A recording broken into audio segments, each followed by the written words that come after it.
it. So it was about 2 meetings that we had in addition, where our leadership team, they actually worked on the strategic plan without me. And so looking at all the things we have in our school, they added some things. They took some things out that was outdated. And so they really provided some input. So that leadership team consists of about 18 staff members from all parts of our school. And so they all had input in developing our strategic plan. So I'm going to share my screen with you. I think I can share. Yeah, you should be able to. I got it, yes. So I kind of made it larger so you can see.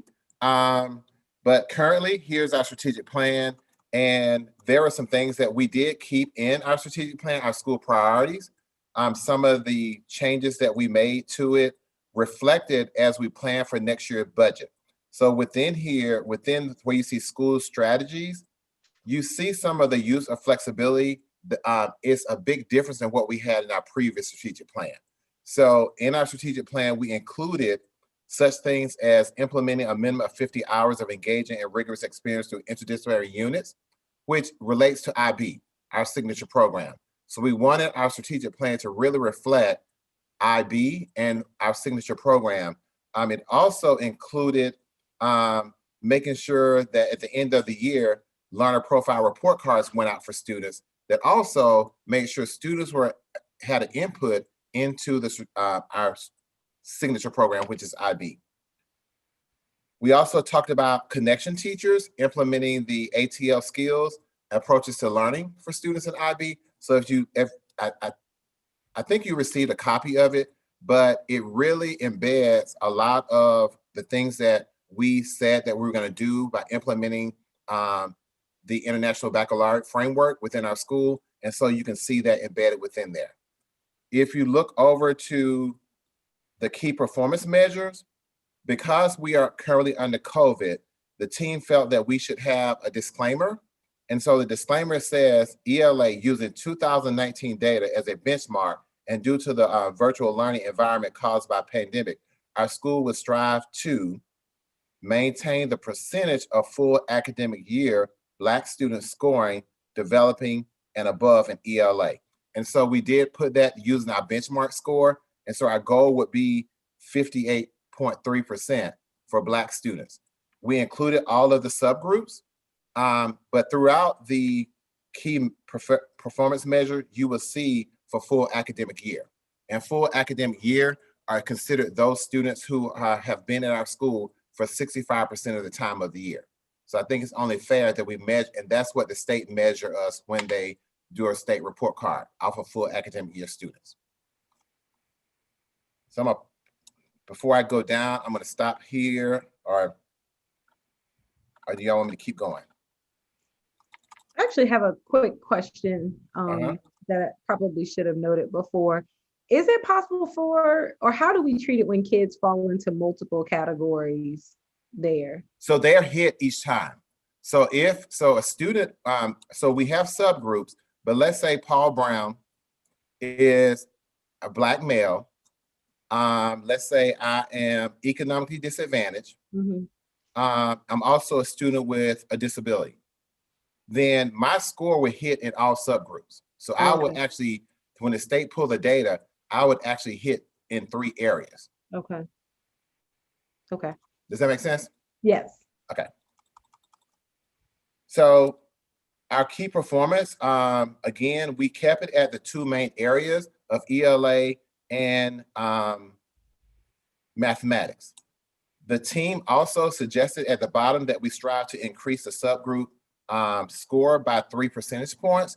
And that comes from, because that's what the state uses as their goal setting, expecting schools to move within 3 percentage points each year.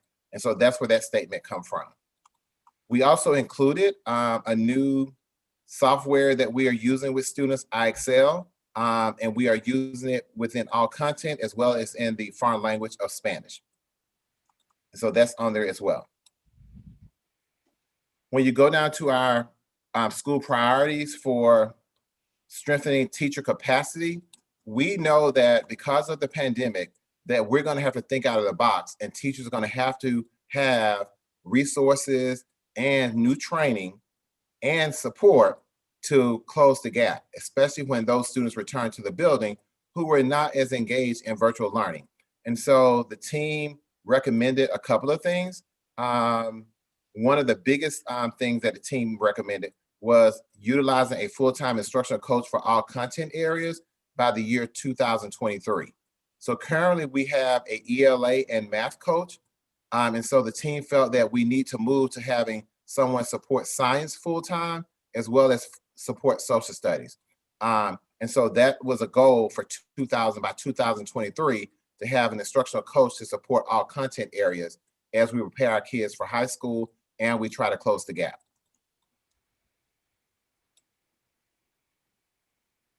I'm going down to, again, over in the area of math, you see the same language, and you also see the goal by the end of the year 2022.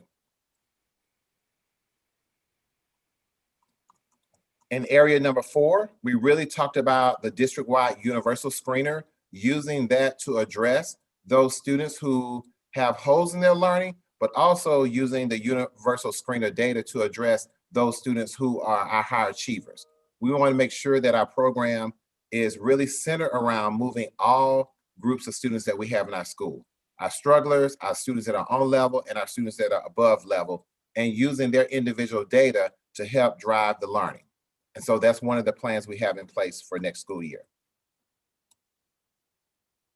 And then finally, under the area of culture, we really talked about making sure that we build our connection with the community, as well as build some of our programs that support students outside of the classroom, such as our after-school all-stars, our young kings and queens, and then taking advantage of this newfound resource of virtual learning platforms, and using them to provide students with, even when we come back face-to-face, using the virtual learning platforms to support those students who can't stay after school, and also support those parents who cannot attend meetings in a physical setting in the school, but we can still use the platform that we have.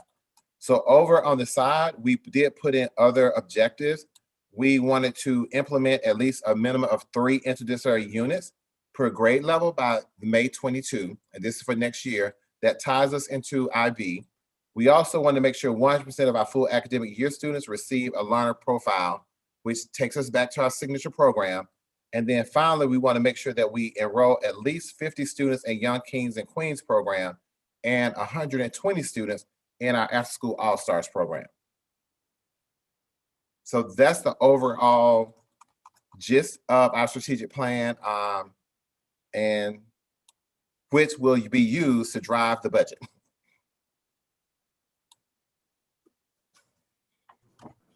That was great. So I'll take questions or. Any questions from the group? I'll say some parts that, there's much in it that excites me, but I really, really love how the commitment to taking advantage of the virtual platforms that we have to be more inclusive to families that may need to join meetings, and children that may need to have tutoring virtually because they can't stay after school. Like, I think it just helps to broaden our reach to some of those families that maybe we weren't able, that work different shifts or something like that, that we weren't able to include before. So I really like that. Any other thoughts or questions? Mr. Brown, can you speak to where we are today on the interdisciplinary units and how that has been impacted by the virtual school? So we are currently actually we have to implement at least a minimum of 1 per grade level this year, but some teachers have implemented more.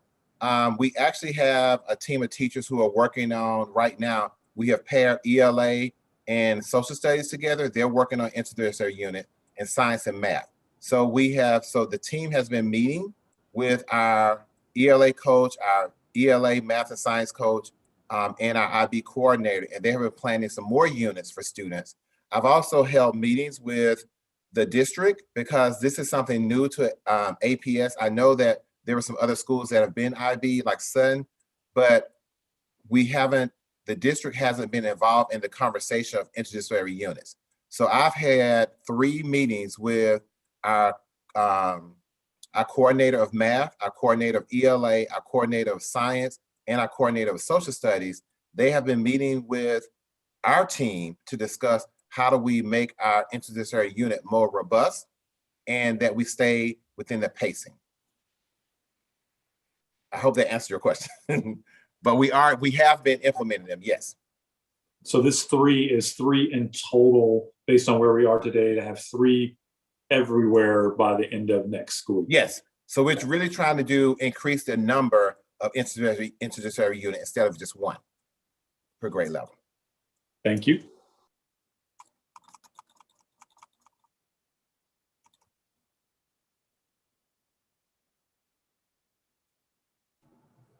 Any other questions or thoughts, feedback? Any areas that you'd like more information on?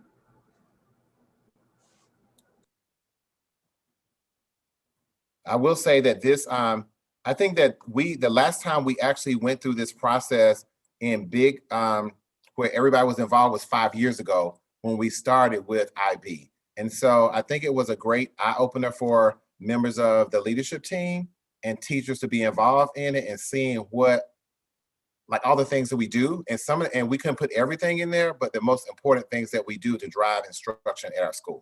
So I know there are other members on the team. I don't know if they want to speak to that by being a part of that as teachers and not just as Go Team members or staff members.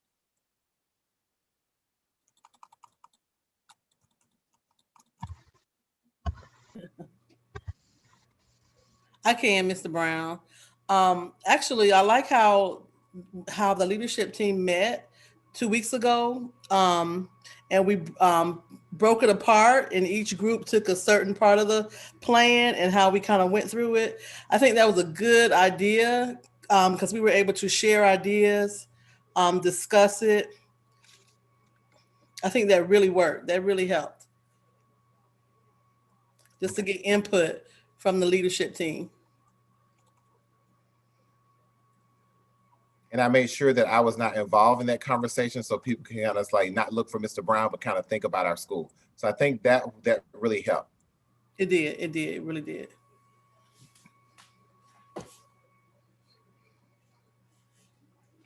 Okay, great. All right. So unless there's no other questions or thoughts or comments, really we could go ahead and seek a motion then to approve the strategic plan if there's no other discussion. Can I ask one more question, Trish? Sure. In the subgroups, is there a reason we're missing the newly added white subgroup into the key performance measures? So they will be added after we get data. So the state does not, because if we had took the test last year from the state, we would have the data to support it. But because we did not have an assessment last week, even though I know that we have more than 15 white students at our school, the baseline has not been established by the state. So once that baseline has been established, then we will add it into our into the strategic plan. Thank you. Excellent.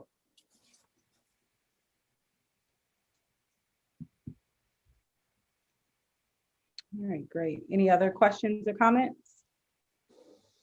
I had a question. So the addition of 2 new instructional coaches, that will probably help for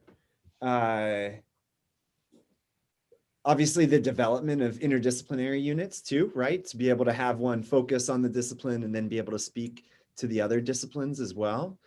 Are there any other faculty or staff that you could think of, or was there any other discussion or need for any other staff to be added as well to hit any of these strategies or performance measures? So the current staffing we have a good support staff that supports students on the social emotional side.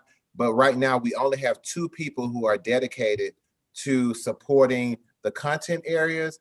Like our current ELA coach, she's actually our ELA coach, but she has been supporting social studies as well. And so we've kind of stretched them thin, knowing that we have implemented a new ELA curriculum. We need to really give ELA that full push. The other thing is that with our math program, our math coach, she has been supporting science. And so she's been stretched, knowing that next year there is a possibility that we'll be rolling out a whole new math curriculum for middle school. So we need her to be fully focused. But the way it's written in our plan, it may not happen that we get to a full-time coach next year, but it's to 2023. So the goal is to try to add it if we can, when we can. But knowing that that's an important thing that we need to add back to support teachers, especially now that we know that teachers are going to need support with planning lesson, modeling lesson. How do you differentiate for students? How do you prepare flexible groups for students? Especially right now that we had students out of the building for almost a year. And when you look at that, then you have those students that have not participated fully in virtual learning. About 30% are going to be back in the building.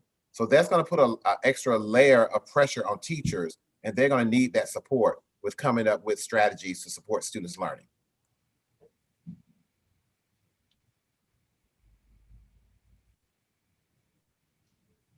I hope I answered your question. Absolutely.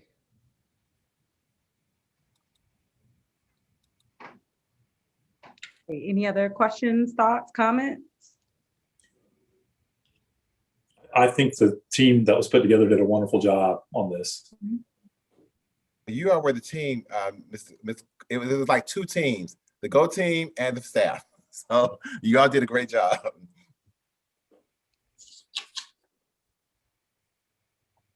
Great. Can I get a motion, please, then, to approve the strategic plan as written? Make a motion to approve as written. I second. Thank you, Mr. Thomas. All right, so the motion has been made and properly seconded. I'd like to open it up for a vote from the full group. All that agree, please note by saying yes. Yes. Yes. Yes. Yes. Yes. Yes. Thank you. Anyone who does not agree, please vote by saying no. And anyone who chooses to abstain, please do so by saying abstain. I abstain. Great, so we have officially approved the strategic plan as written. So thank you to the whole team. Thank you, Mr. Brown, for your leadership. And this is exciting. So great work. All right, then let's move on to our next topic under discussion, which is the budget review. Mr. Brown? Okay, I'm gonna stop sharing. Give me 1 second, stop sharing there. Now I need to. Okay.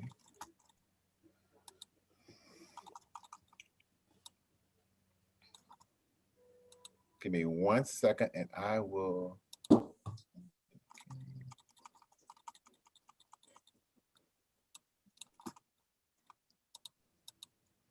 Okay, how do I? Okay, let me see. So I'm gonna share screen. I think I do share screen here and I do 2.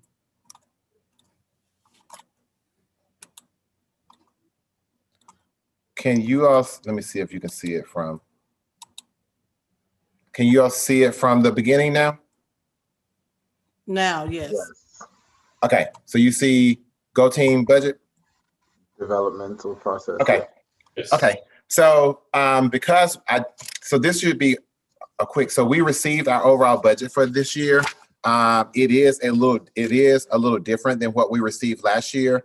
And so, but this budget will be used to help develop our strategic plan will be used to guide the decision for budget development. So basically we've already talked about a norm, so I'm going to skip over that.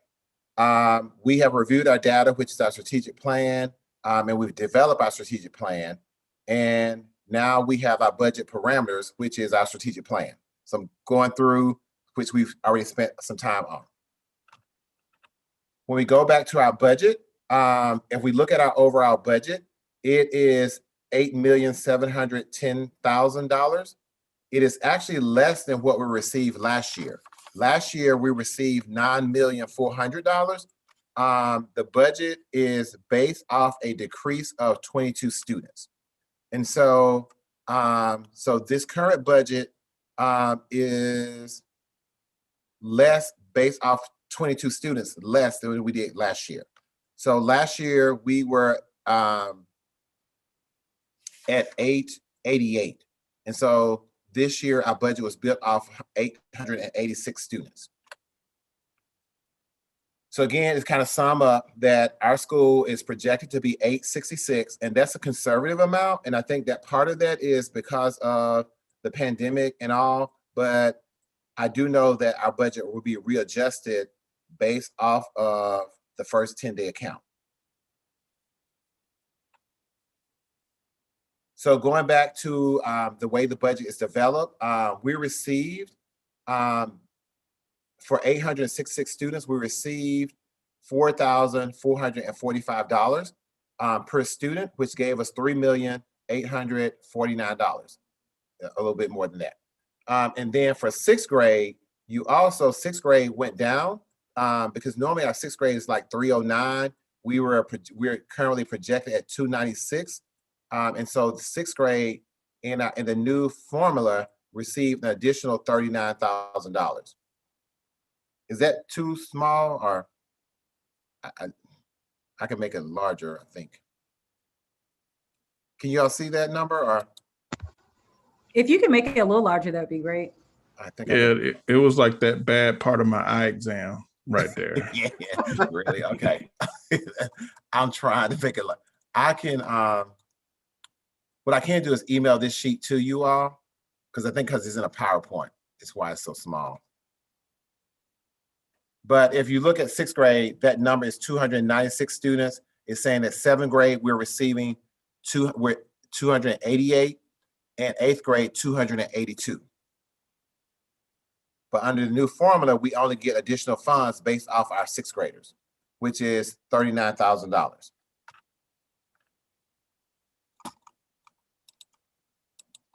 I'm now trying to see what is wrong. Okay. Can you see this one?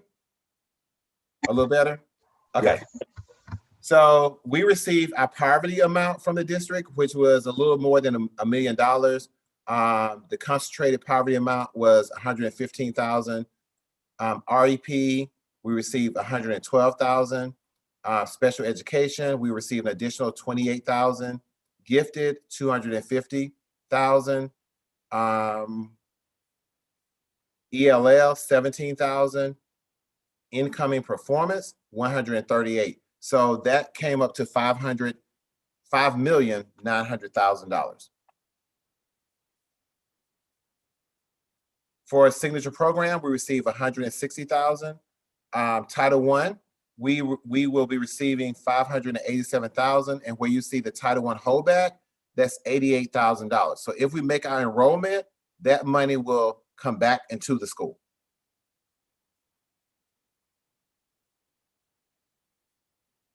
Family engagement, 15,000. Title I behavior, 87,000, and that's to support those students. That's how we pay for the behavior specialist that works with our students. Summer bridge, 23, and transportation, 22,000. District funded stipends, that includes all athletics, all of when teachers take on additional positions such as the math chair or the ELA chair, they receive stipends there.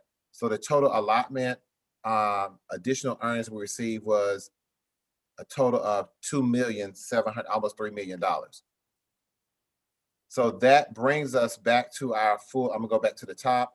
Our full amount that we received this year that we're planning our budget on is $8,700,000, which is actually less than what we received the previous year, because the previous year we received $9,400,000.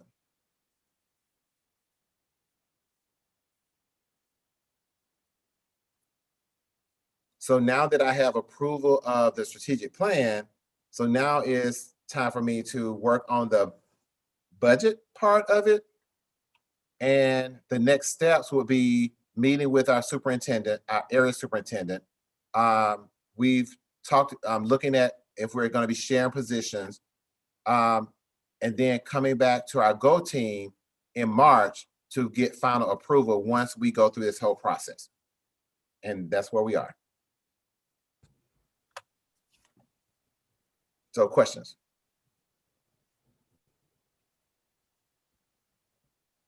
Mr. Brown, how do you prioritize after the budget is approved? How do you then allocate the funds?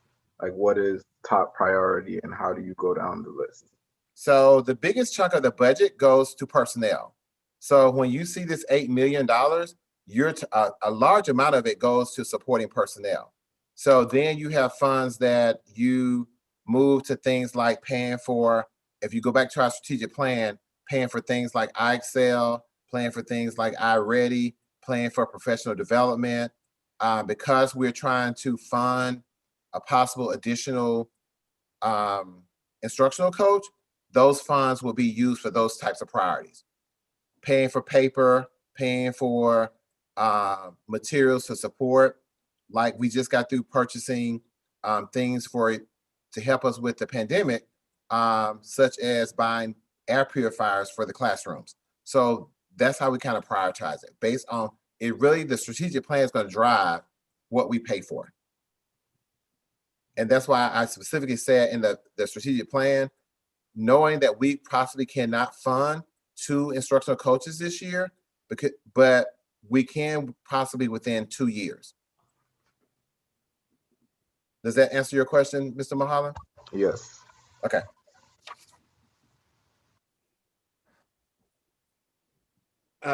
Principal Brown, does that shape any of the, or influence any of the curriculum purchasing decisions too? So you had mentioned a new math. Well, you had implemented Amplify, right? Which is this year, which is the new ELA, and then you wait, it's Amplify, right? Yes, Amplify. Okay, and then you mentioned a new math one too. Is that impacting? No. So that at all? anytime anything is adopted by the district, Gotcha. the district funds it. Gotcha. And so if the district funds a new math program, they will fund those things. Now, the district adopted Amplify, but this school year, they did only purchase the online version of Amplify.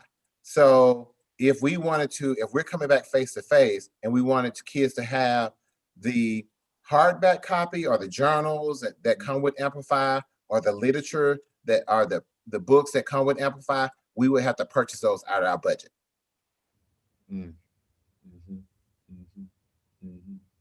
But I do know that if the district decides to adopt the new math curriculum, they will be paying for, there will be hard copy as well as online version. I do know that.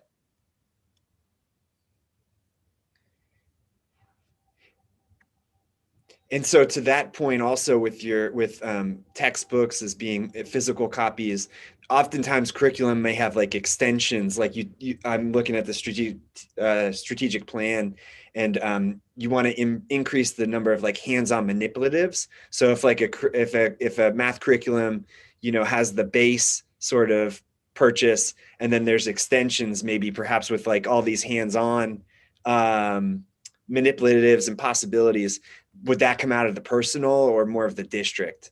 It depends on the district contract and whatever the district contracts for the math curriculum. So sometimes we do have to purchase additional, but most of the time when the district adopts a curriculum, they adopt the full pledge, especially for the first round. It will be all of the materials needed. I think for Amplify, it was because we knew we were going to end up being virtual this year. Yeah. And so they adopted the virtual piece. Okay.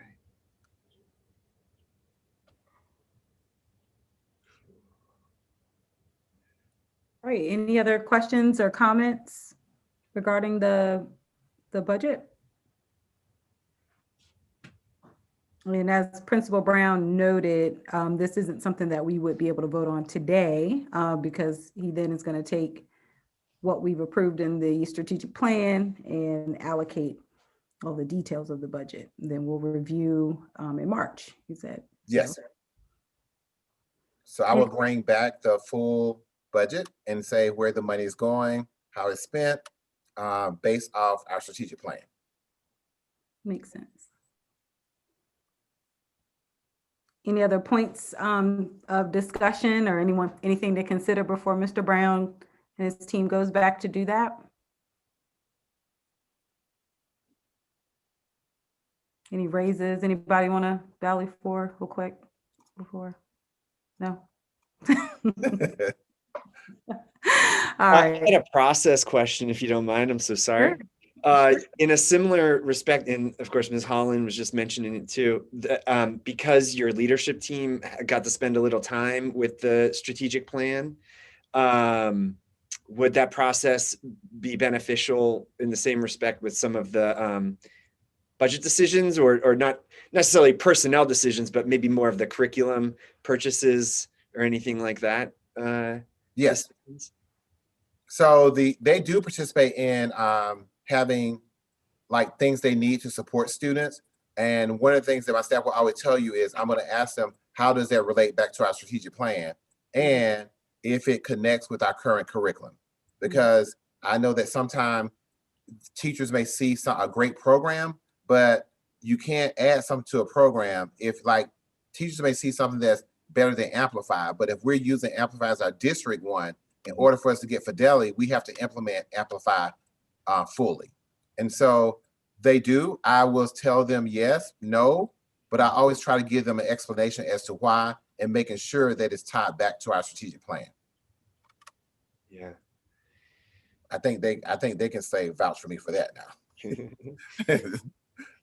And oftentimes just because it's new and shiny doesn't mean it's the best Right. out there either, right? That is correct. Yeah. Yeah, absolutely. Other thoughts, questions, comments?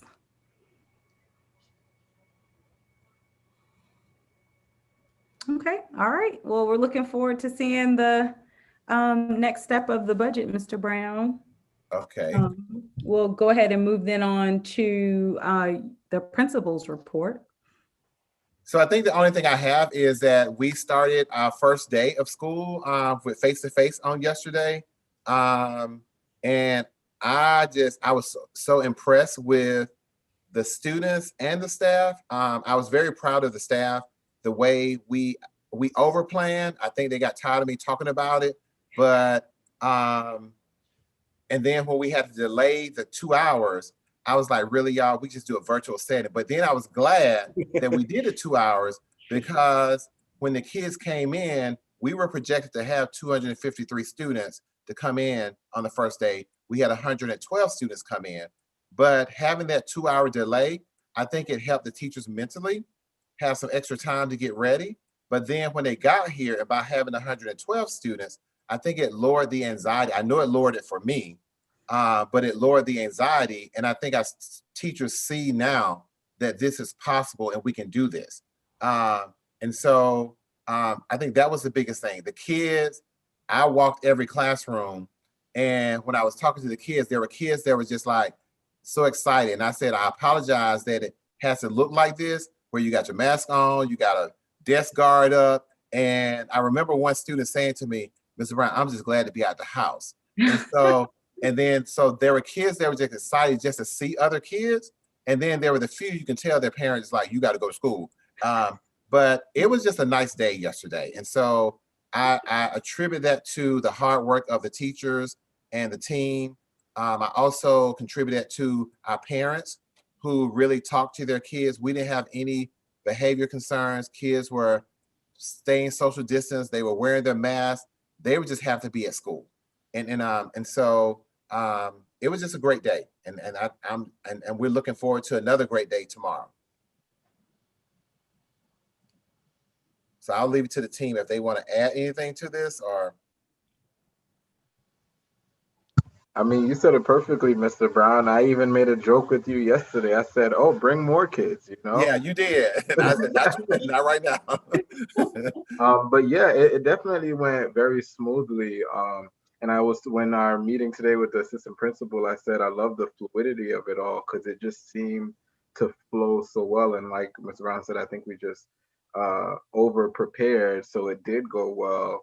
And there wasn't any anxiousness in the air at all. I think prior to there was, but in the moment, in the day, the kids seemed to just walk, even though they were nervous. If you did talk to them, some of them did say, I don't know how to act. I don't remember how to act in school or, how to be a student. And I just said, be yourself. But despite that, I mean, there was no anxiousness in the air and everyone was open to, I guess, this new beginning again. So Mhm. I think it went well. I agree. Yeah, likewise. For me, as a, we as teachers, we're so nurturing and we just wanted to like just reach out and say, oh, it's so good to see you. But of course we couldn't do that. But the children, they were very, very patient. They were focused. They were ecstatic just about being in the setting, just being in school. Of course, they knew what we looked like, but we didn't know what all of them looked like due to the mask and some of them shying from the camera. So that was a good thing. They came in like, hey, Miss Jones, hey, Miss such and such. I'm like, okay, now who are you? You that little black box I used to always see. And it was, they was really, really excited. And so it was a good place. It really was. And when Mr. Brown came around, I know for me, I was like, yes, I got this. Mr. Brown is here. Yes, showing us with his love and just stopping by saying hello, hello, hello. So I was good. So We were good. So I think one of the things that the Go team does not. So we had several members who had to quarantine themselves on our team. So some members were out because they had to quarantine because they came in close contact with someone, and I was one of those members. And I was just so anxious to get back into the building. I took 2 COVID tests. I was calling. I was like, y'all wait too long. I did my 7 days. And it just so happened that my day to return was on the same day the kids came back, but I had to wait till the district gave me clearance. And so it was just nice to see kids in the building. It was just, and I was talking to our assistant principals this morning, and I said to them, what are some lessons you learned as administrators? What's important? The importance of planning, the importance of communication, the importance of over communicating sometimes, and then the importance of being calm, because even the kids are looking to you to guide the way. And the importance of seeming happy about what you do. And that's something I saw in all of the adults that were in our building when they dealt with kids yesterday. We're going to try to keep that momentum on, because it's very important for our kids to know that we love them, we want them safe, and we're just happy they're back in the building. And we're going to move safely. I think that the reassurance that they knew that they felt that love there on yesterday from everyone, even if it was their very first time stepping into the building for the 6th graders. And my post where I'm on duty, I just loved it because of the mere fact it was guiding the students in and welcoming them and reassuring them that they are safe, although they had to wear their masks, continue to watch their distance. Again, it was a safe environment for everyone, and you could just feel the love. I mean, you could just feel the love.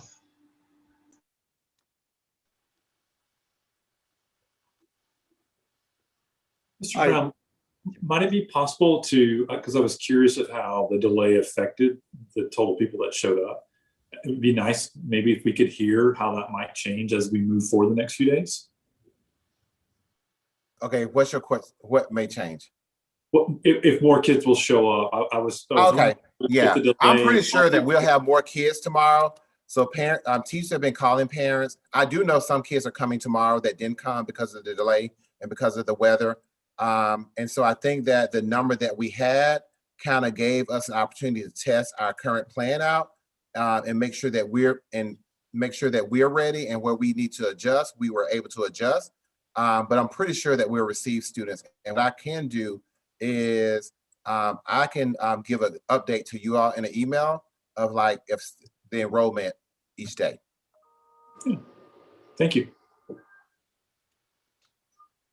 Can But I any will of say the that- window has opened for the last 9 weeks of school. So parents are applying for the last nine weeks now.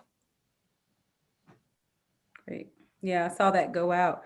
Can you give any of the teachers talk to or speak to how you found it being able to be present with the students that are in the room and those that are still virtual learners? Can you speak to how you managed that process? I think I'll let a teacher do that. And that was in our meetings today. That was like one of the top things that we were discussing, because maybe that part didn't go as smoothly as we would have liked, only because it was as if you were in two places at the same time doing almost two different things.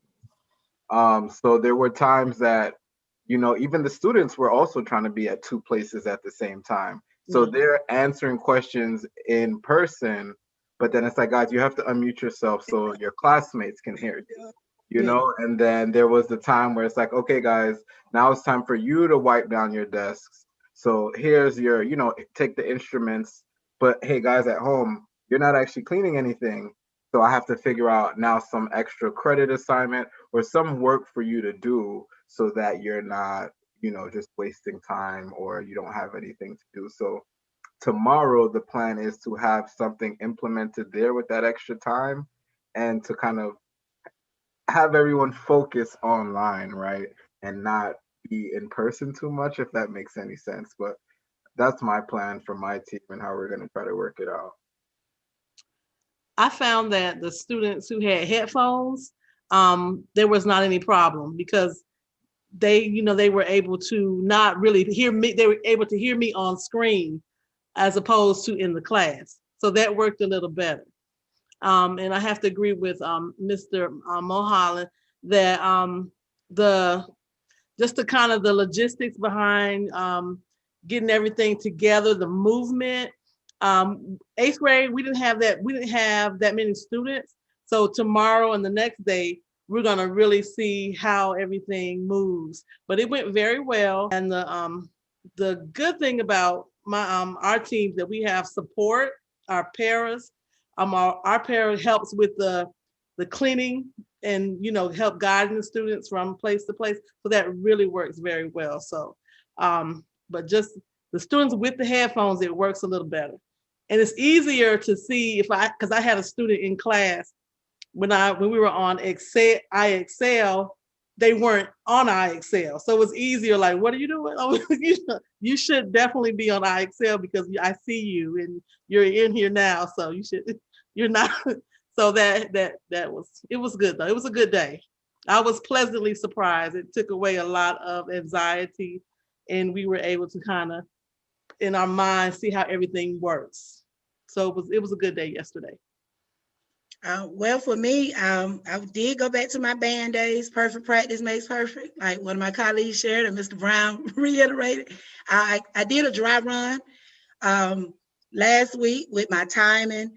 Okay, I put my cleaning products closer to my desk. So when I move, I can pick this up, put my gloves on.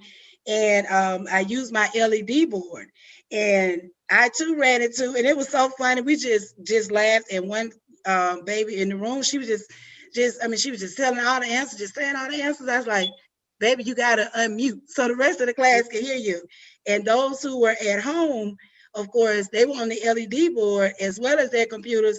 And then they was asking questions like, is such and such there? Is such and such there? What y'all doing? And and it gave them a sense of, in a sense, wanting to be back in the school. And so I say my trial run, it went well. Yeah, it did. So tomorrow, more students. I'm gonna practice again. Yeah. And I will say that we really focus on making sure people feel safe and good. That was our top priority for the first couple of days, of making sure kids felt safe, teachers felt safe, people knew their routines and procedures. And I share with teachers, let's really focus on routines, procedures, and rituals because we want everybody to be safe. Right. And so that's our focus for this week. The instructional coaches, and like they said, the teams are talking about, okay, now how do we make sure we makes instruction a little smoother? And I do know that when I visit classroom, because I actually did a couple of observations yesterday, and it was it was kind of, I had to stop by as a principal and say, okay, Paul, be patient, because they got to check and get the kids in who are person, then they got to line them up. So it was nice, but what I loved about it was the resilience of the teachers bouncing back and making sure that they were not frantic because it didn't go perfect for them. Right. So it went very well. In other words, it went very well. Pleasantly surprised. Yeah, and that's why I just want to reiterate that there was no anxiousness in the air, because I think there was so much opportunity for it to feel like it was hectic, or that, you know, that things were out of your control. But in reality, it was all in our control. So that was nice to really watch it play out, because after not even the first period, I guess it was third period, we started at third period. After third period, I was like, okay, now I know what I'm going to do differently in fourth period. So by the time fifth period came, I was like, okay, I like that I had this system working out for me. So now I'm just going to add to it a little bit later. So it's just all trial and error, right? So. And also on our team, we gave every student who's there, we gave them the same seat. So if you're one in the social studies class, you're one in science, ELA, math, Chinese. So you have the same seat number. So that helped too. So, you know, you didn't have to stand and say, you sit here. No, what's your number? Here's your seat, kind of thing. So it went very well.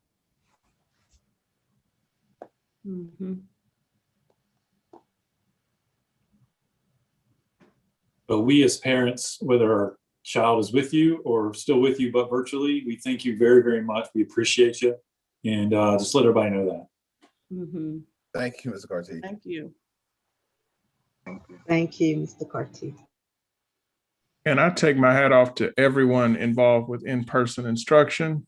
These are truly unprecedented times, and just to be able to put the needs of the students above just any concerns and trepidation that you may have had, and creating just an opportunity for our students to continue to grow and learn. I take my hat off. You all are the real heroes in our community. Thank you. Thank you. Thank you.